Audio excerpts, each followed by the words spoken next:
Eu peço que você abra sua Bíblia em Lucas capítulo 7.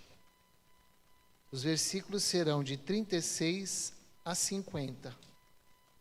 E nós vamos ler sobre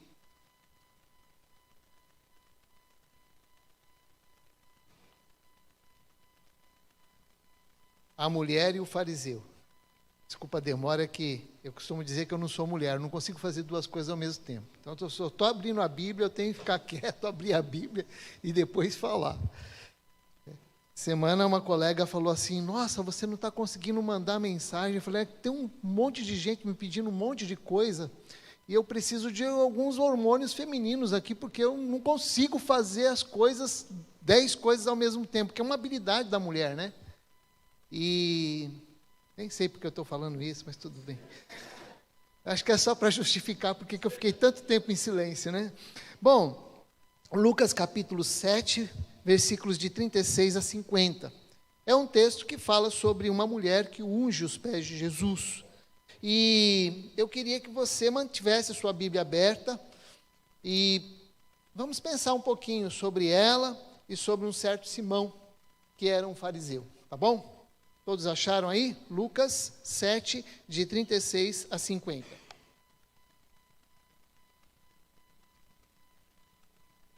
Diz assim: tendo sido convidado por um dos fariseus para jantar, Jesus foi à casa dele, reclinou-se, como era o costume, junto à mesa. Assim que tomou conhecimento que Jesus estava reunido à mesa, na casa do fariseu, certa mulher daquela cidade, uma pecadora, trouxe um frasco de alabastro cheio de perfume e posicionou-se atrás de Jesus, prostrou-se aos seus pés e começou a chorar. Suas lágrimas molharam os pés de Jesus, mas ela, em seguida, enxugou com os próprios cabelos, beijou-os e os ungiu com perfume. Diante de tal cena, o fariseu que o havia convidado falou consigo mesmo: se este homem fora de fato profeta, bem saberia quem nele está tocando e que espécie de mulher ela é, uma pecadora. Então, voltou-se Jesus para o fariseu e lhe propôs: Simão, tenho algo para dizer-te. Ao que ele aqueceu: sim, mestre, dize-me. 2 homens deviam a certo credor. Um devia 500 denários e o outro 50. Nenhum dos dois tinha como pagar. Por isso, o credor decidiu perdoar a dívida de ambos. Qual deles o amará mais? Replicou-lhe Simão: imagino que aquele a quem foi perdoado a dívida maior. Ao que Jesus o congratulou: julgaste bem, julgaste acertadamente. Então, virou-se em direção à mulher e declarou a Simão: vês esta mulher? Entrei em tua casa e não me trouxestes água para lavar os pés, como é o costume. Esta, porém, molhou os meus pés com as suas lágrimas e os enxugou com os próprios cabelos. Da mesma maneira, tu não me saudastes com um beijo na face, como é tradicional. Ela, todavia, desde que cheguei, não cessa de me beijar os pés. E mais, tu não me ungistes a cabeça com óleo, como era de se esperar. Mas esta mulher, com puro bálsamo, ungiu os meus pés. Por tudo isso, te asseguro, o grande amor por ela demonstrado prova que seus muitos pecados já foram todos perdoados. Mas, onde há necessidade de pouco perdão, pouco amor é relevado. Em seguida, Jesus afirmou à mulher: perdoados estão os teus pecados. Então, os demais convidados começaram a comentar: quem é este que pode perdoar pecados? E Jesus revela à mulher: a tua fé te salvou. vai vá em permanente paz. Outras versões de vá em paz. Bom, eis aqui um texto bem conhecido, mas acho que é importante fazermos algumas observações importantes. A primeira observação que nós podemos fazer é que Jesus é amigo de pecadores, né?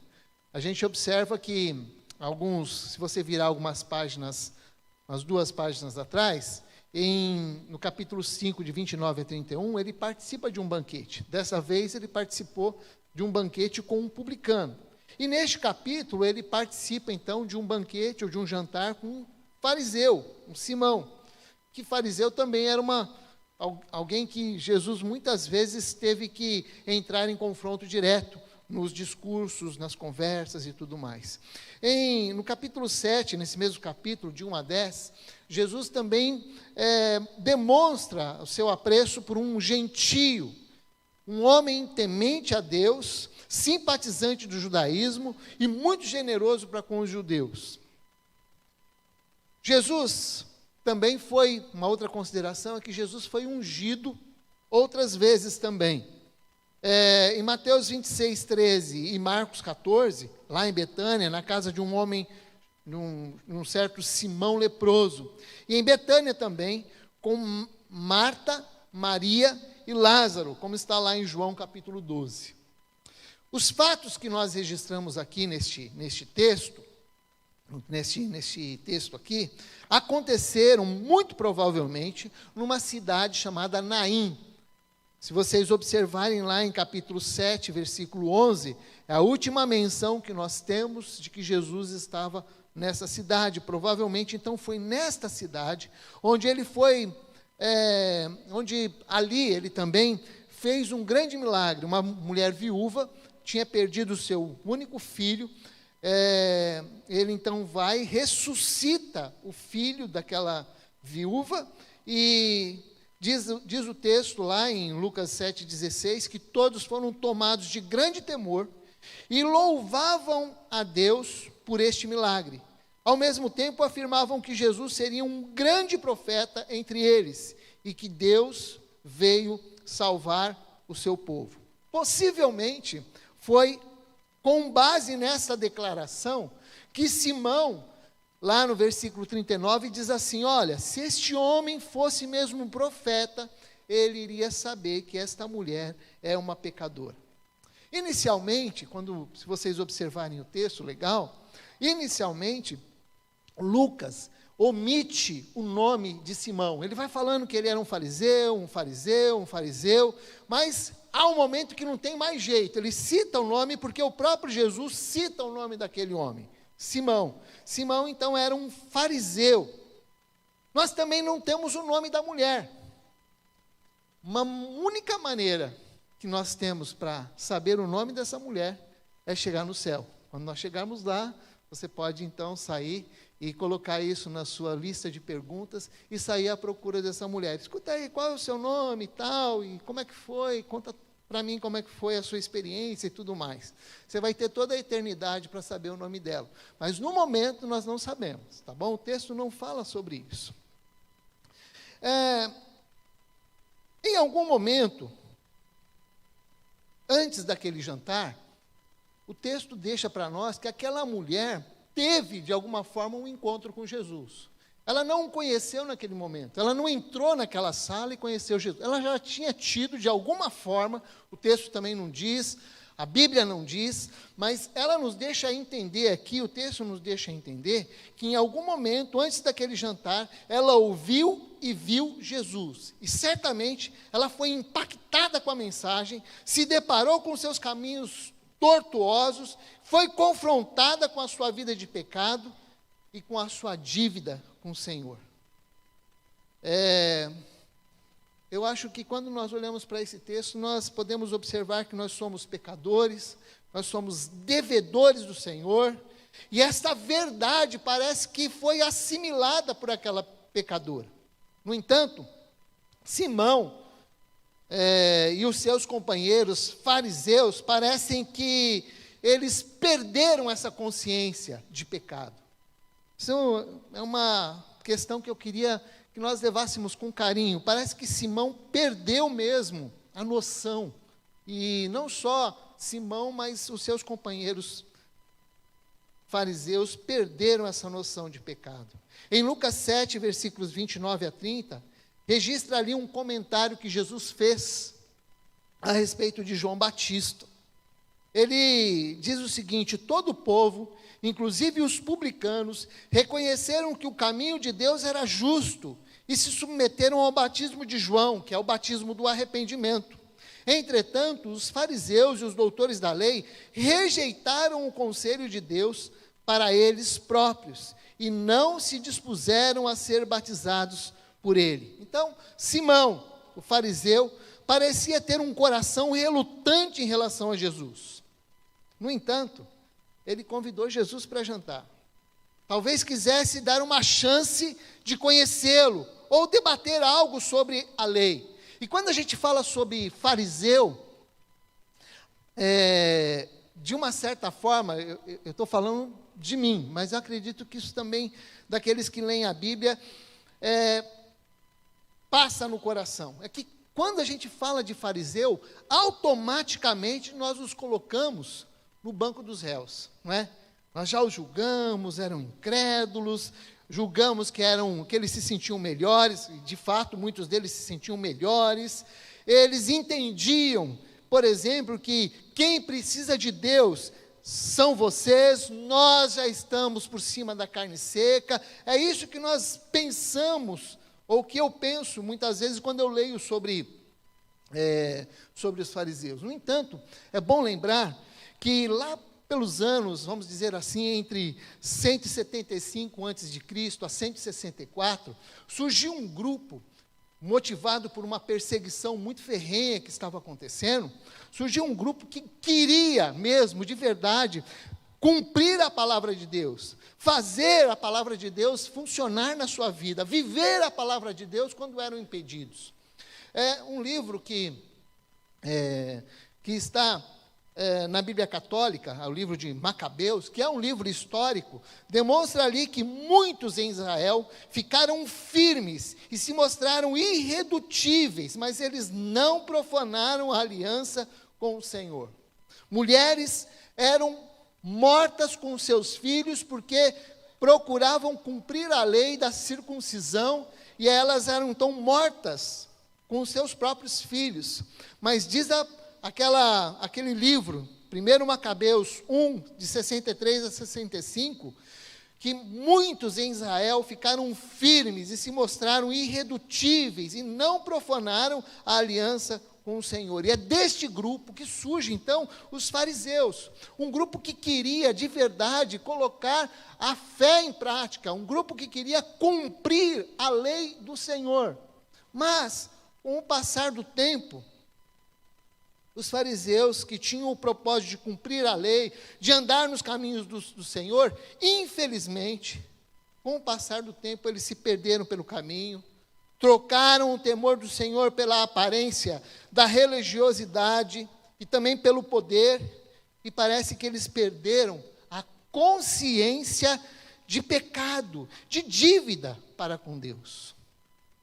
E aí, eu fico a pensar sobre nós, velhos crentes, crentes velhos, que corremos o risco de perder a noção de que somos devedores, pecadores.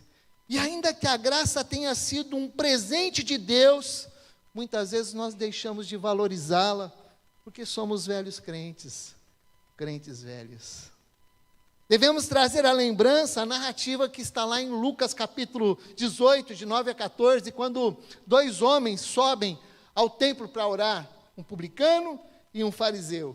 O fariseu se autoelogia, menospreza o publicano, mas o publicano diz o seguinte: ó Deus, sê benevolente para comigo, pois eu sou um pecador. Precisamos trazer isso à nossa memória, à nossa mente.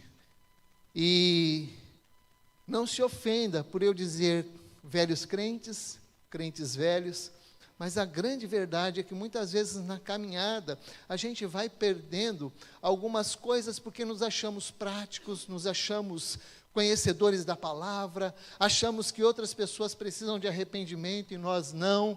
Perdemos às vezes a noção de pedir para que o Espírito Santo de Deus sonde o nosso coração e nos faça ver o nosso pecado. É por isso que nós cultuamos ao Senhor, para homenageá-lo, para prestar reconhecimento de que Ele é Senhor, que Ele é perdoador de nossos pecados, das nossas dívidas, e que nós não podemos pagar. Eu tenho tido boas experiências lá com os juniores pela manhã.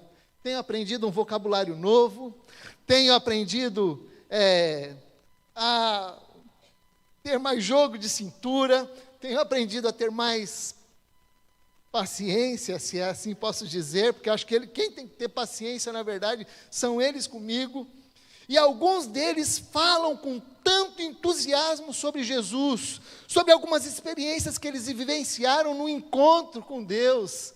Que delícia foi a aula hoje, ouvir o testemunho daquelas crianças dizendo, Jesus é 10, Jesus é maravilhoso, e eles contando com muita empolgação sobre o encontro. Uma delas dizendo, se eu pudesse fazer o encontro outra vez, eu fazia. Como é bom ouvi-los. E aí eu fiquei pensando, já que estava pensando nesse texto, eu falei, muitas vezes nós deixamos o entusiasmo pelo caminho, muitas vezes nós, por sermos crentes velhos e práticos e conhecemos a Jesus, talvez não oramos e não cantamos com tanto entusiasmo como cantávamos antes. Quando Jesus entrou na casa de Simão, Simão não usou o mínimo de hospitalidade. O mínimo. Ele não ofereceu água para lavar os pés dos seus convidados. A região era uma região bastante empoeirada e os pés ficavam sujos. Os convidados, então, tinham os seus pés lavados pelos escravos, geralmente. Quando se tratava de um mestre, de alguém assim muito requisitado, de alguém muito importante, o próprio anfitrião se encarregava de lavar com uma atitude de humildade, uma atitude de receber bem aquele que estava entrando na sua casa. Mas Simão não ofereceu água. Simão não recebeu Jesus com um beijo, que era uma saudação, um símbolo de boas-vindas. Também não ungiu a cabeça de Jesus, que era um símbolo de respeito, de elevada estima e consideração, como a gente lê em muitos ofícios por aí. Num jantar como este, as mesas eram baixas, bem baixinhas, e os convidados ficavam reclinados num divã. Eu não sei se vocês conseguem imaginar uma mesa assim posta, e os divãs, sendo que os pés, claro, os pés não vão ficar na direção dos alimentos, os pés ficavam na direção contrária dos alimentos. E aí, certa mulher, porque é assim que Lucas se refere àquela mulher, tentando achar talvez uma palavra de respeito para com aquela mulher, certa mulher então entra naquela sala com um objetivo único. O objetivo seria ungir os pés de Jesus. E ela não atrapalhou em nenhum momento a reunião, porque justamente os pés estavam distante da mesa. Ela podia fazer aquilo sem atrapalhar a conversa que existia ali. E esta certa mulher entra, e o texto deixa a entender que a sua única intenção era ungir os pés de Jesus. Chorar parece que não estava nos planos daquela mulher. No entanto, ela se deixa levar pelas lágrimas, e diz o texto que ela regava os seus pés com lágrimas. Era aquele choro de desenho animado mesmo, né? de encher de água o lugar. E aí os pés de Jesus foram molhados pelas lágrimas daquela mulher. E como ela não dispunha de pano, ela usou os seus próprios cabelos, ela improvisou os seus próprios cabelos. Um verdadeiro ato de humilhação e também de gratidão ao Senhor. E diante do silencioso da silenciosa censura lá de Simão, Jesus então propõe uma parábola, porque Jesus conhece o coração. Ele não só conhecia o coração daquela mulher, como também conhecia o coração do Simão. E aí ele olha para Simão, provavelmente aquele olhar, possivelmente aquele olhar de censura, que diz: se esse homem soubesse, se ao menos ele fosse um profeta mesmo, ele ia saber que essa mulher que está lavando o pé dele é uma prostituta, é alguém de má fama. E aí Jesus então propõe uma parábola. Ele diz assim: olha, um credor emprestou 500 denários para uma pessoa, 50 denários para outra. E aí ele pergunta para Simão, aquelas duas pessoas não tinham como pagar, e o credor perdoa a sua dívida. E aí Simão é indagado. Ele pergunta: e aí, Simão, o que você acha? Quem que amou mais aquele credor? Ele diz: certamente a pessoa que devia mais. E aí Jesus responde: então, você está vendo essa mulher aqui, Simão? Eu cheguei aqui na tua casa e você não me ofereceu água para os pés, como é o costume. Esse como é o costume que eu falei aqui, está em vermelho no meu esboço, que é para lembrar você que Jesus está dizendo assim: ó, Simão, você não fez como é o costume cultural, você não fez como se esperava fazer, você não me recebeu como se devia me receber. Mas ela lavou os meus pés com as suas lágrimas e os enxugou com os seus cabelos. Você não me deu um beijo na face, como é tradicional, Simão. No entanto, desde quando eu cheguei, ela não para de beijar meus pés. Você não ungiu a minha cabeça com óleo, como era de se esperar, Simão. Mas esta mulher, com o puro bálsamo, ungiu os meus pés. Portanto, o grande amor que ela demonstrou é prova de que os seus muitos pecados foram perdoados.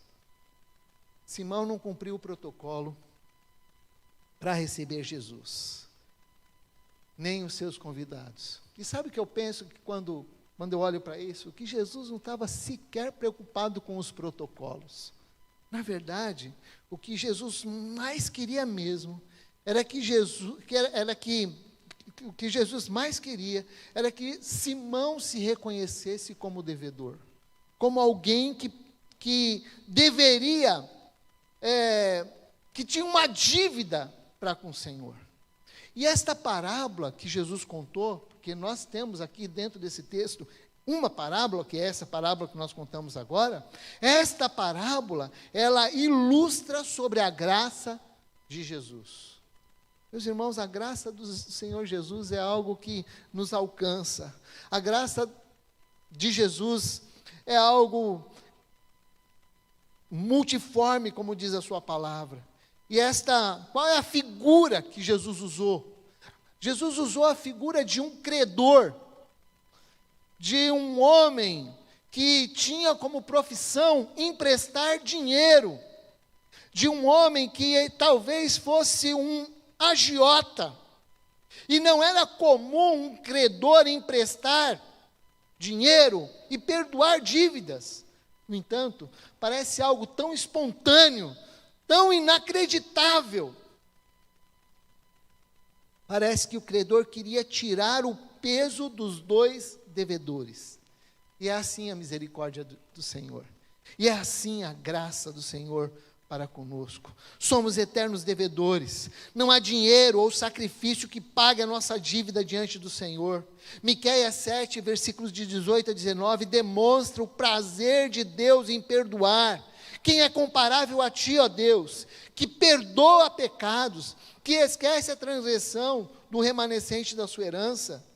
Tu, que não permaneces irado para sempre, mas tem prazer em mostrar amor, de novo terá compaixão de nós, pisará nossas maldades e atirarás todos os nossos pecados nas profundezas do mar. É isso que o Senhor faz com o pecado dos seus devedores. Tito 2,11 diz que a graça de Deus se manifestou salvadora a todos os homens. Romanos 5:20-21 diz que, mas aonde aumentou o pecado, transbordou a graça, a fim de que, assim como o pecado reinou na morte, também a graça reine pela justiça para conceder vida eterna, mediante Jesus Cristo, nosso Senhor. Desculpem a expressão que eu vou usar. Mas sem Jesus em nossas vidas, nós somos desgraçados. Ou seja, sem Jesus, nós estamos fora da graça salvadora de Jesus. Sem a graça de Jesus, nós estamos fora do barco. Você já cantou aquela música, Com Cristo no Barco? Então, é você fora do barco. Jesus é o credor que está disposto a perdoar a dívida do maior ou do menor devedor. Eu queria que você olhasse esse texto, entendendo que eu e você, nós somos devedores ao Senhor. Que a graça nos alcançou. E que por isso nós precisamos valorizar essa graça e o amor de Jesus. E essa mulher pecadora, ela agiu. Ela não conhecia a Bíblia, nós não tínhamos até o Novo Testamento escrito, mas é interessante que essa mulher agiu de uma maneira que as expectativas de Deus expressas na sua palavra, foi o que ela fez, foi a demonstração dela. A mulher pecadora agiu de acordo com as expectativas de Deus em sua palavra. Então, a primeira coisa que nós observamos aqui é que a mulher demonstrou consciência de pecado. Ela foi, em algum momento, como eu já falei, confrontada com o seu pecado. Ela demonstrou arrependimento. Quando ela entrou naquela sala de jantar para ungir os pés de Jesus com aquele caro perfume, ela tinha consciência do seu pecado e da sua impagável dívida diante do Senhor. Ela não entrou naquele quarto, naquela sala, como se fosse o seu esporte predileto, chorar aos pés de alguém e derramar perfume. Ela tinha um propósito, e o seu propósito era de gratidão. O seu propósito era demonstrar que ela tinha consciência da sua dívida.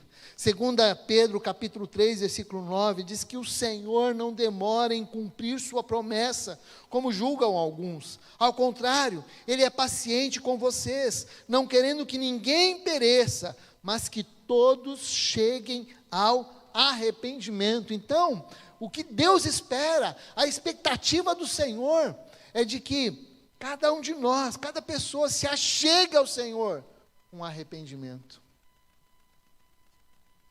com consciência de pecado. Uma das maiores evidências da conversão de uma pessoa é a consciência de pecado. É a consciência de que nós somos pecadores diante do Senhor. 1 Timóteo capítulo 2, 4 afirma que Deus deseja que todos os homens sejam salvos. Romanos 3, 23 diz que todos pecaram e destituídos estão da glória de Deus. Mas por que esse negócio de reconhecer pecado? Um dia um colega de trabalho me falou em tom de crítica: por que vocês têm que ficar reconhecendo esse negócio de pecado, esse negócio de culpa? Na verdade, a ideia de reconhecer que somos pecadores não tem o objetivo de nos fazer mergulhar em sentimento de culpa, e sim que você reconheça o pecado e confesse a Deus e se arrependa e mude de atitude. É isso que Deus quer. Deus não quer que nós fiquemos cozinhando em nossa mente a nossa culpa, Mas Ele quer que nós levemos a nossa culpa diante do seu altar, para que Ele nos perdoe, para que Ele nos lave com o seu sangue, porque se nós confessarmos o nosso pecado, Ele é fiel e justo para nos perdoar os pecados e nos purificar de toda a injustiça. Talvez alguém possa pensar que aquela mulher estava ungindo Jesus com aquele caro perfume em troca de perdão. Não! Deus não se deixa levar por lágrimas e muito menos por perfume. O Salmo 51:17 diz que um coração quebrantado e arrependido jamais será desprezado por Deus. Então não resta dúvida de que Jesus enxergou o coração contrito daquela mulher. E Deus enxerga o seu coração e o meu coração. Meus irmãos, nós temos o Espírito Santo de Deus. Se você recebeu a Cristo como Senhor e Salvador, nós temos o Espírito Santo de Deus nas nossas vidas. E nós podemos apresentar diante dele, seja qualquer pecado, que de alguma forma tomou conta do nosso coração, da nossa vida, podemos apresentar e podemos receber o perdão do Senhor em nossas vidas. Muitas vezes, e muitas pessoas acabam ficando com aquele sentimento, com aquele peso, mas é importante lembrar que Jesus é aquele que tira o peso. Vinde após mim, eu vos aliviarei. Todo aquele que tem algum peso, que está carregando algum peso, Deus tira. Então, se você tem algo que precisa ser levado ao Senhor, confessado ao Senhor, em nome de Jesus, leve ao Senhor e tome posse do perdão e da graça que o Senhor oferece. O diabo é acusador. O Espírito Santo nos leva ao Senhor para que confessemos e sejamos limpos, libertos, lavados pelo sangue de Jesus. E aquela mulher estava ali para agradecer o seu perdão. Segundo lugar, aquela mulher nos ensina a agradecer e adorar a Deus. Ela trouxe um frasco de alabastro com um perfume. Alabastro era um tipo de uma rocha, que era fácil de ser moldada, e ela então formava um tipo, dava para você formar então um tipo de uma garrafinha, vamos chamar assim, né? E ela não era transparente, mas ao mesmo tempo era translúcida. Eu fui procurar no dicionário o que era translúcido, né? Translúcido é quando deixa passar luz, né? Tem a luz, tal, dá para você ver, mas não dá exatamente para você enxergar o que tem lá dentro. Então, esse vaso, esses vasos de alabastro, eles eram feitos para colocar, né, perfumes caros. Então, ela estava oferecendo um perfume muito caro. Talvez, diz lá os comentários, que esses perfumes custavam em torno de 300 denários. Um denário equivalia ao trabalho braçal de um trabalhador, a diária de um trabalhador. Então, 300 dias de trabalho, um ano de trabalho, para comprar um frasco de 300 ml de perfume. 1 ml por dia de trabalho. Utilizar aquele perfume caro para ungir os pés de Jesus foi uma atitude de gratidão, de adoração. Salmo 116:12 diz assim: o que eu darei ao Senhor por todos os benefícios que Ele me fez? Mais tarde, o apóstolo Paulo nos exorta a fazer isso. Sejam agradecidos. Em tudo dai graças, porque esta é a vontade de Deus para convosco. Gratidão, meus irmãos, é sinônimo de reconhecimento. No caso da mulher, é como se ela dissesse: que alívio, Deus me perdoou de uma dívida muito grande. Há muitos anos, um amigo meu me deu uma fita cassete. Muitos de vocês nem sabem o que é uma fita cassete. Da família Royer. Muitos também nunca ouviram falar dessa mulher, dessa família. Mas ela tinha uma música muito conhecida, que diz assim: como agradecer a Jesus o que fez por mim. Bênçãos sem medidas, vem provar o seu amor sem fim. nem anjos podem expressar a minha eterna gratidão. Tudo o que sou e o que vier a ser, eu ofereço a ti. Esse hino, mais tarde, foi escrito no hinário para o culto cristão. Gratidão a Deus é o reconhecimento de que Deus fez por mim. Eu olho para mim, eu olho para Deus e vejo o que Ele fez por mim. Exercite a gratidão. Quando você, por exemplo, separar o seu dízimo, talvez você possa dizer assim: caramba, quanta coisa que eu vou dar hoje. Talvez você possa reverter e dizer assim: puxa, Senhor, o Senhor tem me dado tanto que agora eu posso te dar mais. Tenha um coração grato. Me permitam compartilhar uma experiência minha, né? Mas uma das coisas que me motiva, na verdade um princípio meu, uma das coisas que me motiva a ser grato a Deus, é olhar para trás da minha história, da minha família, e ver o que a mão de Deus fez por nós. É tão bom quando a gente olha para trás e vê: Deus, como o Senhor fez coisas boas na minha vida. Eu sou meio nostálgico, retrô, coisa parecida, né? Mas, na verdade, como eu gosto de olhar para trás e dizer: Deus, o Senhor me trouxe até aqui. Na verdade, olha para trás, você vai ver que Deus fez coisas na vida de você. Olha para trás e veja que Deus fez, e fez com que você, de repente, fosse, permanecesse firme, enfim. Permita que Deus seja adorado quando você olhar para trás e ver: Deus, obrigado porque o Senhor me sustentou. Obrigado porque o Senhor interveio ali.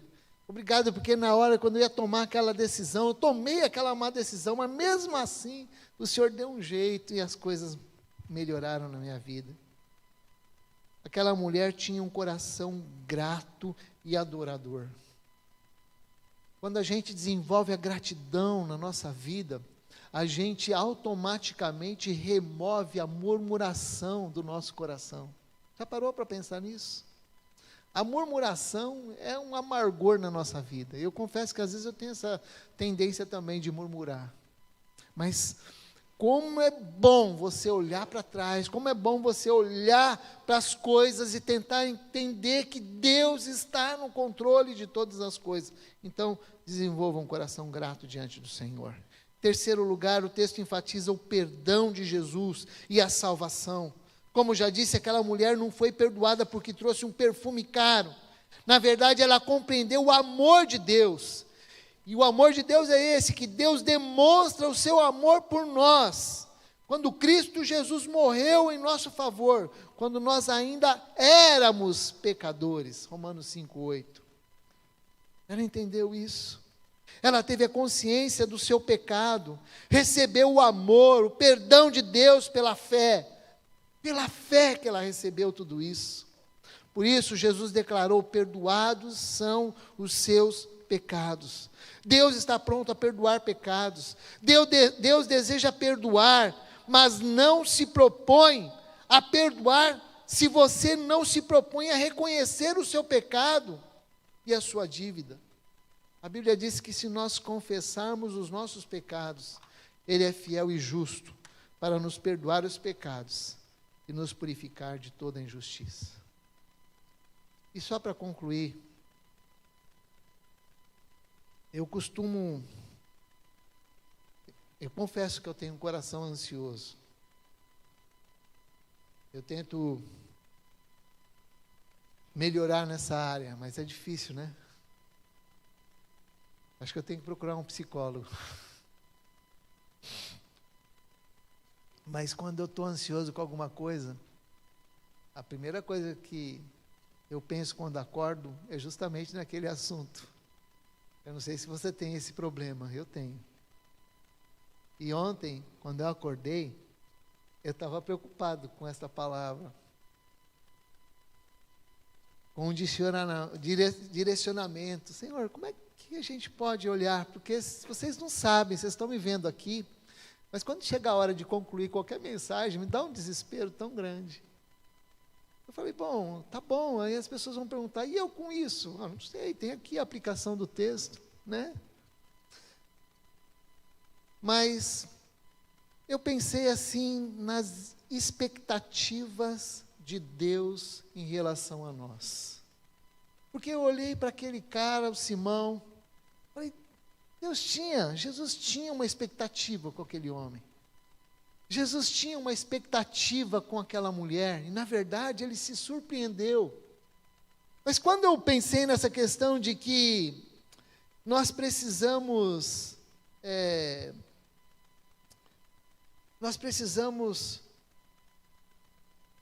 alcançar as expectativas de Deus em relação a nós, aí me veio uma outra pergunta. Como é que eu posso afirmar que Deus tem expectativas, se Deus conhece tudo? Conhece o coração, a palavra que ainda não chegou na nossa boca, e Ele já sabe o que temos a dizer. Mas eu quero afirmar que Deus tem expectativas em relação a nós. É como se Jesus dissesse a Simão, Simão, olha, essa mulher pecadora deu o passo. Agora você precisa dar o passo também, Simão. Você precisa ter um coração grato, reconhecer que você é, de fato, um devedor. E você, Simão, você não vai reconhecer que é um devedor? Você está acostumado há tantos anos com o conhecimento da palavra, mas o seu coração está longe. E eu confesso que, embora o texto nos convide a olhar muito para essa mulher, eu olhei muito para o Simão. Porque o Simão, eu me identifiquei com ele porque ele era um cara velho de igreja. Era um cara velho dos caminhos de Deus, era um conhecedor da palavra. Mas o seu coração não estava alcançando as expectativas de Deus. Queridos irmãos, velhos crentes e crentes velhos, nossas dívidas foram perdoadas. E se houver dívidas, Ele continua disposto a nos perdoar, porque nós somos chamados para caminhar em novidade de vida, como está lá em Romanos capítulo 6, versículo 4. E nessa noite aqui, olhando para esse texto, eu queria convidar você a pensar nessa questão de que Deus espera que as suas expectativas, as expectativas de Deus em nossa vida sejam alcançadas ao coração do Senhor. Que ainda que Ele tenha o conhecimento de todas as coisas, Ele possa se surpreender, assim como de certa forma Jesus se surpreendeu com aquela mulher, olhando a sua atitude, porque Deus conhece o nosso coração. E quando Deus vê um coração contrito, quando Deus vê um coração aplicado, parece que isso surpreende o Senhor. E eu quero convidar você nessa noite a dizer, Senhor, eu quero, de verdade, surpreender teu coração. Eu quero que o meu coração seja um coração cheio de consciência de que eu sou um devedor. Eu quero que o meu coração seja um coração adorador, grato. Eu quero que o meu coração seja um coração que expresse de verdade o reconhecimento de que eu sou tão pequeno, mas que o Senhor se importa comigo e por isso eu sou grato ao Senhor. O exemplo da mulher também provoca uma outra reflexão.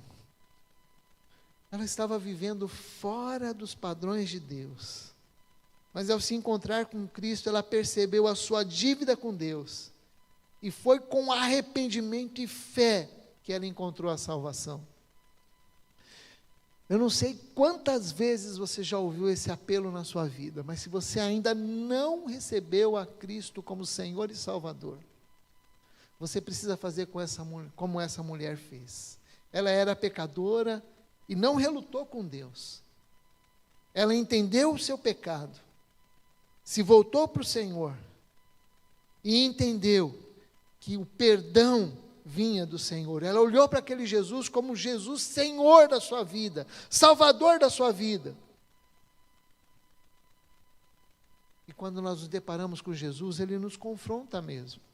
E como já disse, Deus não deseja que você viva num caminho de culpa pelo seu pecado. Na verdade, que você se aproxime dEle, se apresente, reconheça que é pecador. Ele vai lavar a sua vida, vai limpar seu coração e vai de novo te colocar no novo caminho.